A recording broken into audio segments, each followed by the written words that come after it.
3, 4, 5.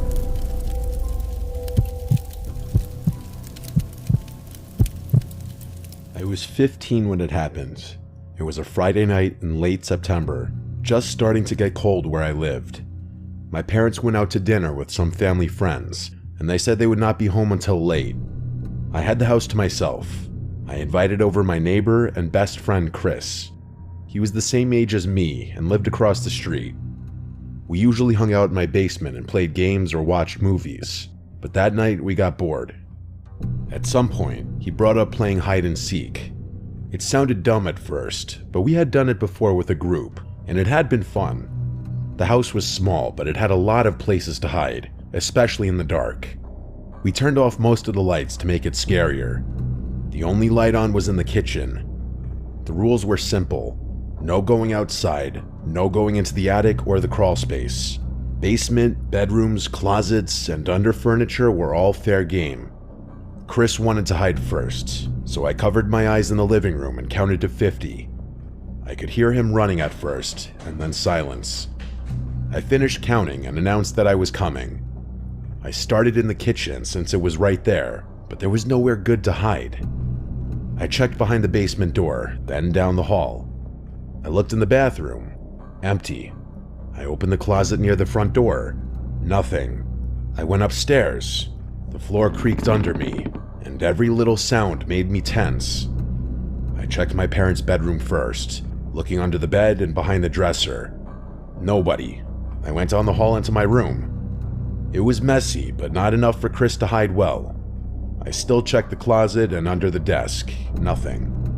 That left the guest room at the end of the hall. The door was cracked open. I pushed it slowly, expecting him to jump out and scare me, but the room was dark and quiet. I stepped inside and scanned around. I bent down to look under the bed. Nothing. I opened the closet door. Empty. At that point, I thought maybe he was in the basement, so I went back downstairs. I checked behind the laundry machines and in the storage space under the... I was about to give up when I finally found him curled up behind some boxes. He laughed and asked how long it had taken me. I told him way too long. Then we switched. He counted and I hid. I went upstairs and slid under the guest bed, pulling the bed skirt down to cover me. My heart raced while I lay there in the dark. I heard him come upstairs a few minutes later, his footsteps slow and heavy on the floor. He opened the bathroom door first, then he stepped into my parents' room. After a while, the footsteps came down the hall toward where I was. I could hear him breathing as he walked into the guest room. He stopped near the bed. I held my breath. His shoes shuffled against the carpet. Then silence.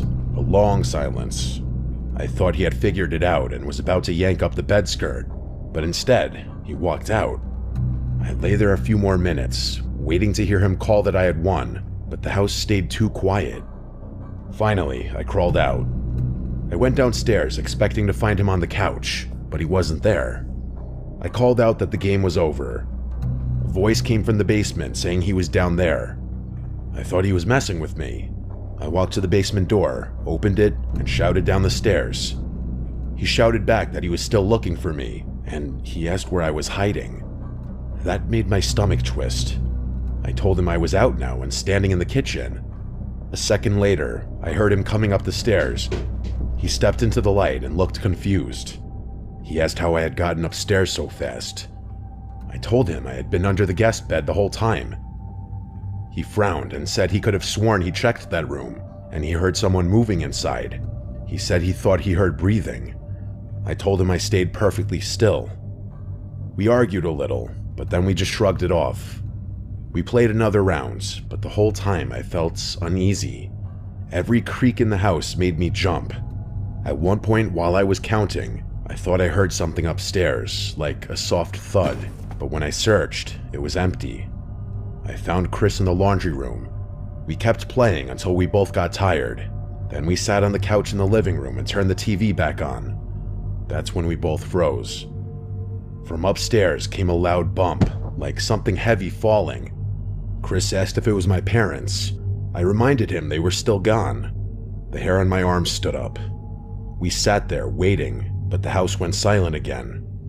Chris said maybe something slid off a shelf. I wanted to believe that, but then, while we sat listening, we both heard it clearly. A slow creak of floorboards, the sound of someone walking down the hall upstairs. We stared at each other, neither of us moving. Then I whispered that maybe we should check. Chris shook his head, saying no way, but if someone had broken in, we couldn't just sit there. I told him to stay behind me and grab the fireplace poker from beside the couch.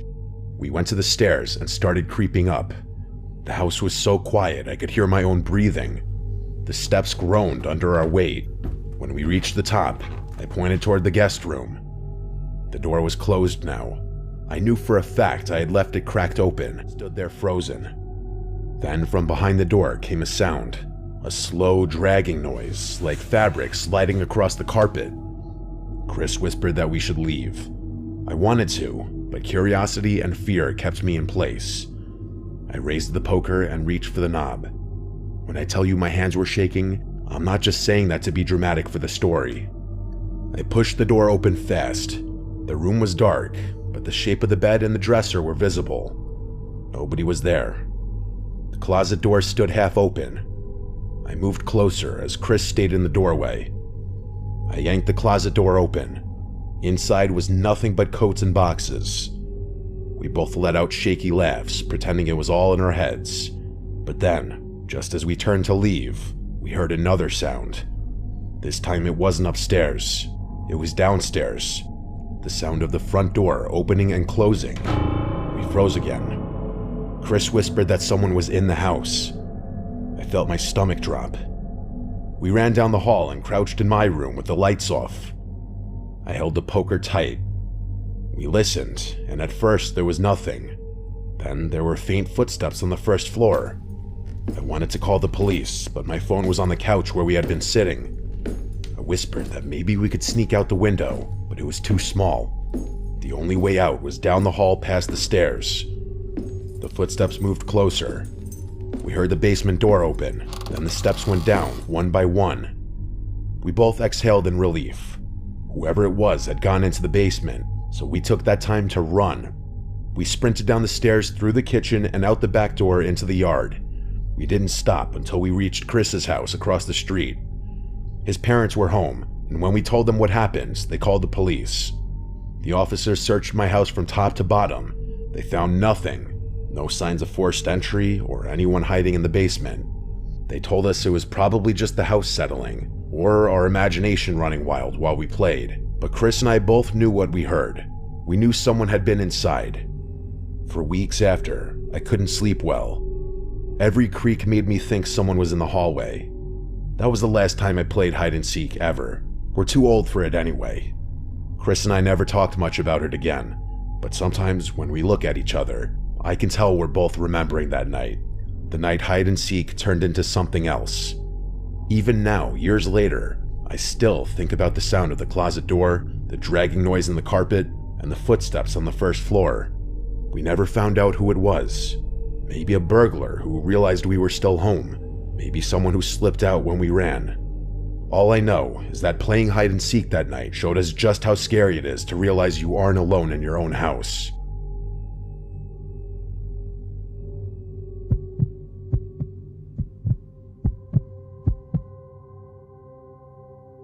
I grew up in a neighborhood that backed right up against a stretch of woods. The houses lined one side of the street, and behind them was nothing but trees for miles. When I was younger, a group of us kids from the street used to play together almost every weekend. In the summer, we stayed out late into the night, sometimes until our parents yelled for us to come home. One of our favorite games was hide and seek. We usually played in the backyards and into the edge of the woods. It was fun during the day, but at night it was different. The trees swallowed up the light and everything looked the same no matter where you were. That was what made it scary, and that was what made it fun. The last time I ever played hide and seek in those woods was when I was 14. It was August, hot and humid even at night. There were 5 of us, me, my friend Tyler, his little brother Matt, and 2 kids from down the street, Jason and Eric. We all decided to play outside because it felt cooler than sitting in someone's basement. The rule was simple. You could hide anywhere in the backyards or in the woods, but you had to stay close enough to hear when the seeker called the round over. Jason volunteered to be it first. The rest of us ran off. I went into the woods with Tyler.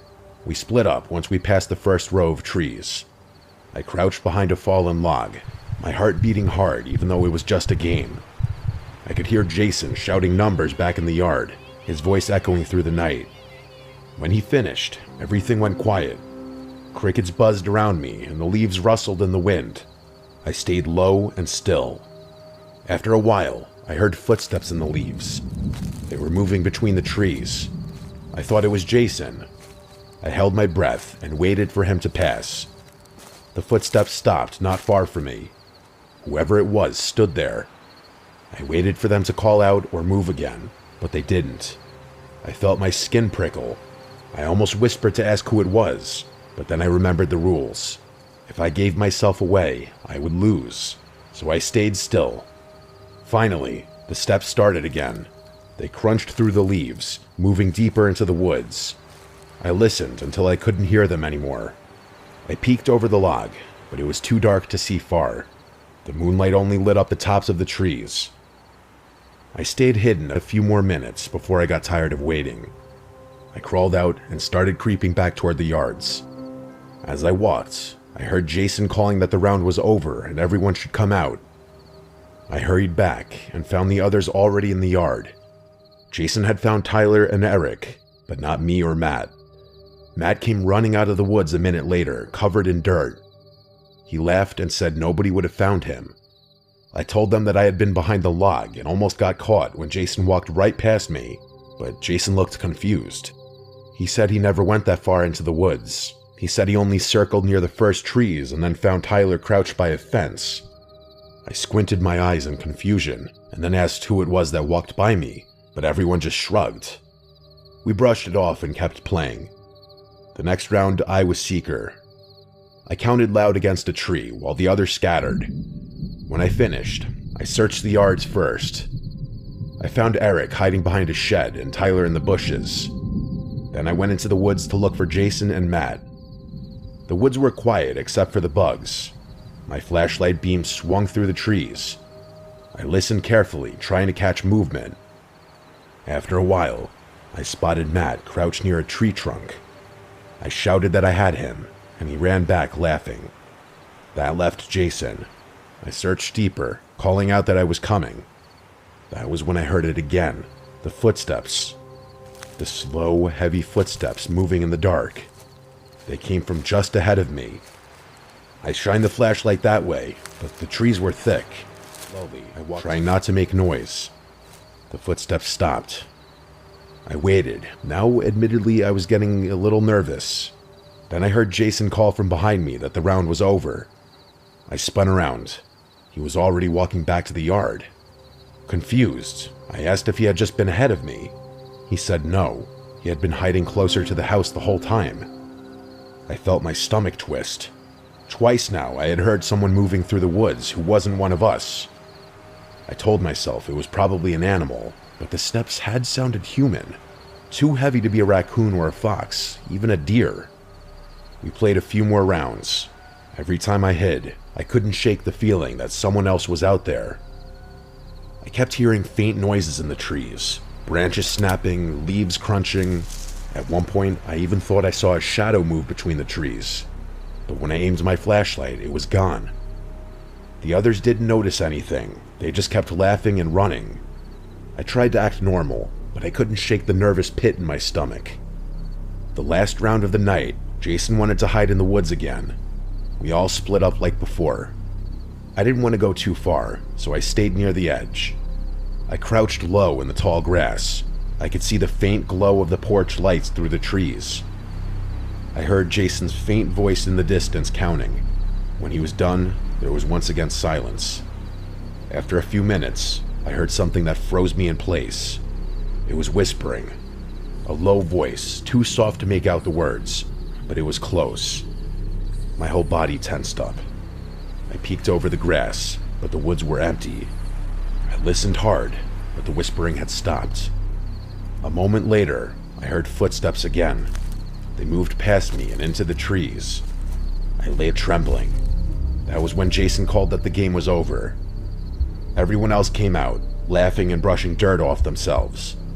I walked back slowly, my heart still racing. I told them I had heard someone whispering, but they all just laughed and said I was trying to scare them. I didn't argue, but I knew what I heard. We sat in Tyler's yard after that, drinking soda and talking.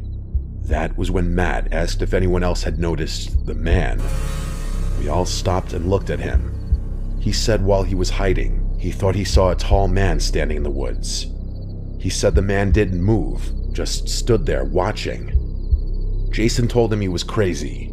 Eric laughed it off, but I felt sick because I believed him. We ended the night soon after. Everyone went home. I lay in bed that night, staring at my ceiling, unable to sleep. I kept hearing the whispering in my head, the slow crunch of footsteps in the leaves. I never played hide and seek in the woods again. Even now, years later, whenever I hear leaves crunch underfoot in the dark, I think back to that night. I think about that man that Matt said he saw. I think about the footsteps that weren't Jason's, and the whisper that I still can't explain. Maybe it was a stranger passing through. Maybe it was someone who lived out there. All I know is that when you hide in the dark woods, you never really know who else is hiding with you.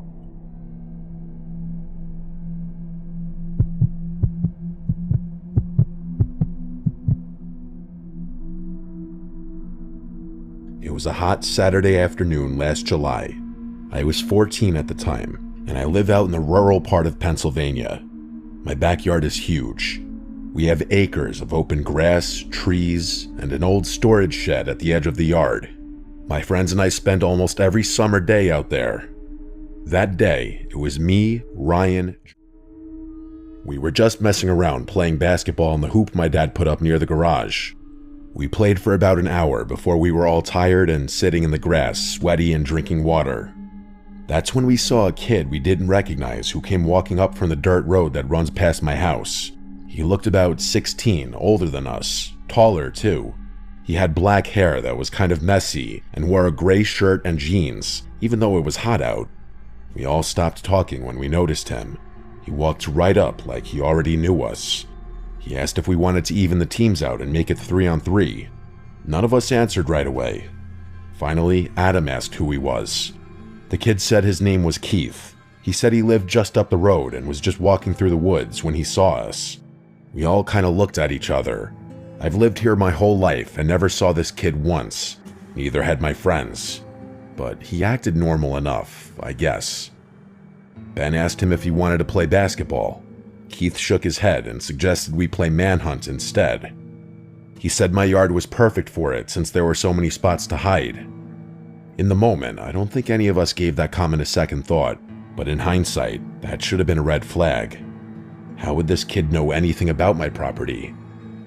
We all agreed to play. It sounded more fun than standing around in the heat. We split into 2 teams. Keith immediately volunteered to be on the hunting team first. He said he loved being the seeker. So it was Keith, Adam, and Josh hunting, and me, Ryan, and Ben hiding. Adam kicked a soccer ball to signal the start. We ran off into the yard while the hunters covered their eyes and counted. Ryan took off toward the tree line. Ben sprinted for the side of the garage.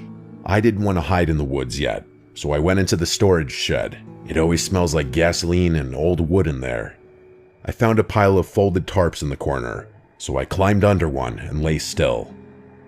I stayed under there for at least 10 minutes, but it felt like forever. Nobody came. I started thinking maybe the hunters had given up, but then the shed door creaked open. The tarp ripped off me in one quick motion. I guess it was an obvious spot. I looked up to Adam's smiling face. We both walked back to the patio. A few minutes later, Ben showed up. He'd been caught too. Eventually, Adam and Josh walked back. We all stood around drinking water, but Keith wasn't there. At first, nobody said anything. Then Josh asked where Keith went. None of us knew. We waited another 10 minutes, thinking he'd come walking back any second, but he never did. Adam finally shrugged and said maybe he was just some weird kid and left. The rest of us agreed. even though it felt strange that he would just disappear without saying anything. When the others left around sunset, I went inside. That's when I noticed something odd near my bedroom window. On the grass was this piece of rope. It was weathered and dirty, like it had been outside for months, but I know it hadn't been there earlier. I picked it up and tossed it aside, but it stuck in my head. The first thought I had was Keith. I told myself I was overthinking, but later that evening, I couldn't stop wondering if he'd gone inside the house while we were distracted. My dad usually leaves one of the side doors unlocked during the day. I went room by room, checking closets and under beds. Nothing. That night, I got ready for bed around 11. I laid there for maybe an hour scrolling on my phone when I heard something. Soft footsteps outside my door. I froze. My dad sometimes gets up at night to use the bathroom, but he always coughs or clears his throat. This was quiet. Too quiet. I called out for my dad. No answer. I sat up with my pulse racing. The footsteps stopped right outside my door. I finally got up and locked it. I stood there, staring at the handle, waiting. After about 30 seconds, I heard the front door shut. The sound carried through the whole house. I didn't waste a second. I ran to my dad's room and shook him awake. He groggily sat up while I explained what I heard. He didn't doubt me. He grabbed the shotgun from under his bed and told me to stay close. We searched the whole house together. Every closet, the basement, the garage. He even went outside and walked the property with a flashlight, but he didn't find anything. We locked every door and window after that. The next day, I told my friends, and they all laughed it off, saying Keith was probably just some weirdo passing through. But Ryan admitted he thought Keith was strange too. He said Keith barely talked during the game. He just stared at people. That night, I couldn't sleep. Around 2 in the morning, a scratching sound woke me up. It was coming from my bedroom window. I froze, staring at the blinds. The scratching was slow, like someone dragging a stick or nail against the glass. I didn't want to look, but I couldn't stop myself. I carefully bent one of the blinds open just a crack. On the other side of the window was a figure. I couldn't see his face, just the shape of someone standing inches away in the dark. I jumped back and screamed for my dad. I ran into the hallway, shouting until he came out of his room. He didn't hesitate. He ran outside with a shotgun, firing 2 rounds into the air. I heard him yelling that he'd shoot whoever was out here if they came back. The figure at the window was gone. The rest of the night, I didn't sleep at all. I sat in the living room with the lights on while my dad stayed up too. The next morning, he told me he thought Keith had been the one messing with us. He said if that kid showed up again, he'd shoot him. I know he wasn't fully serious, but that's just how my dad is. He said that kid isn't welcome anywhere near our house ever again. As far as I know, Keith never came back. But sometimes when I'm outside at night, I think about that rope by my window, and I wonder what he was planning to do if I hadn't woken up when I did.